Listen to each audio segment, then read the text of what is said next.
एक तरफ जेडीयू के राष्ट्रीय अध्यक्ष लल्लन सिंह आज दिल्ली में उत्तर प्रदेश में होने वाले विधानसभा चुनाव को लेकर के उम्मीदवारों की लिस्ट जारी करेंगे, तो वहीं दूसरी ओर बिहार में एमएलसी चुनाव जो कि 24 सीटों पर होने वाले हैं, उसको लेकर के भी जो बिहार के प्रदेश अध्यक्ष उमेश कुशवाहा, उनके नेतृत्व में जनता दल यूनाइटेड प्रदेश कार्यालय में मंथन होने वाला है। कई जो नेता हैं, जिला के जिलाध्यक्ष हैं, जिला कमेटी के जो नेता हैं, प्रदेश कमेटी के जो नेता हैं, वो यहाँ पे धीरे धीरे पहुँच रहे हैं। जनता दल यूनाइटेड प्रदेश कार्यालय की एक बार आपको तस्वीर दिखा देते हैं। कई जो नेता हैं वो अब पहुँचना शुरू हो गए हैं और जिस तरीके से भारतीय जनता पार्टी की ओर से ये बयान आया है कि 13 सीटों पर वो एमएलसी जो चुनाव होने वाले हैं उसमें उम्मीदवारों को उतारेंगे और 11 सीटें जेडीयू को दी जाएगी। उसके बाद जो मंथन है वो होना लाजमी है, क्योंकि इससे पहले भी जो जेडीयू संसदीय बोर्ड के अध्यक्ष हैं उपेंद्र कुशवाहा, उन्होंने कहा था कि 50-50 के फॉर्मूले से एमएलसी चुनाव में सीटों का बंटवारा हो, जैसे विधानसभा के चुनाव में हुआ था। और अब देखिए एक बार फिर से जो हलचल है वो तेज़ हो गई है। जनता दल यूनाइटेड के कार्यालय के अंदर की आपको तस्वीरें दिखा देते हैं। जो भी नेता हैं, जिला के जिलाध्यक्ष हैं, जिला के कमेटी के जो नेता हैं, प्रदेश कमेटी के जो नेता हैं, वो अब धीरे धीरे यहाँ पे पहुँच रहे हैं।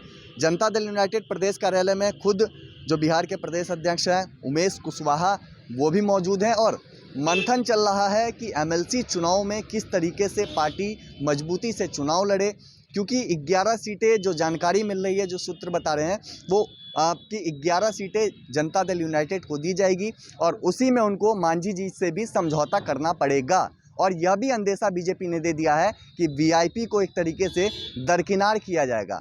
इन सब कयासों के बीच बड़ी बैठक राजधानी पटना में भी हो रही है।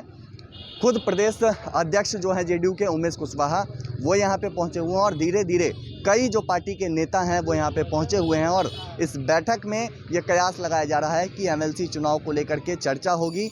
आखिर किस तरीके से उम्मीदवारों को उतारा जाएगा, कितनी सीटों पर चुनाव लड़ा जाएगा, यह भी चर्चा होगी कि बीजेपी और जेडीयू एमएलसी के जो चुनाव होने वाले हैं वो गठबंधन में लड़ेगी या फिर कुछ टकरार आएगी। क्योंकि इससे पहले खुद जो उपेंद्र कुशवाहा हैं, उन्होंने इस बात को कहा था कि विधानसभा चुनाव के तर्ज पर 50-50 के फॉर्मूले से एमएलसी चुनाव में भी सीटों का बंटवारा हो। लेकिन जो जानकारियां मिल रही है उसके मुताबिक बीजेपी ने स्पष्ट शब्दों में इस बात को कहा है कि 13 सीटें जो हैं उनकी सिटिंग सीटें हैं।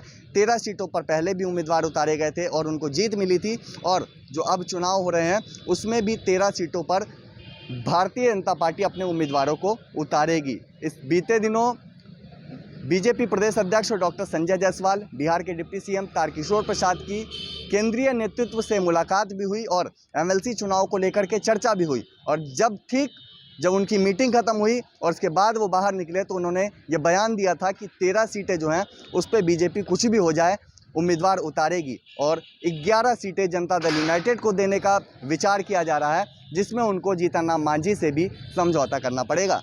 बैठक के बाद क्या कुछ होगा वो भी अपडेट हम आप तक पहुंचाएंगे। फिलहाल इस खबर में इतना ही। नमस्कार।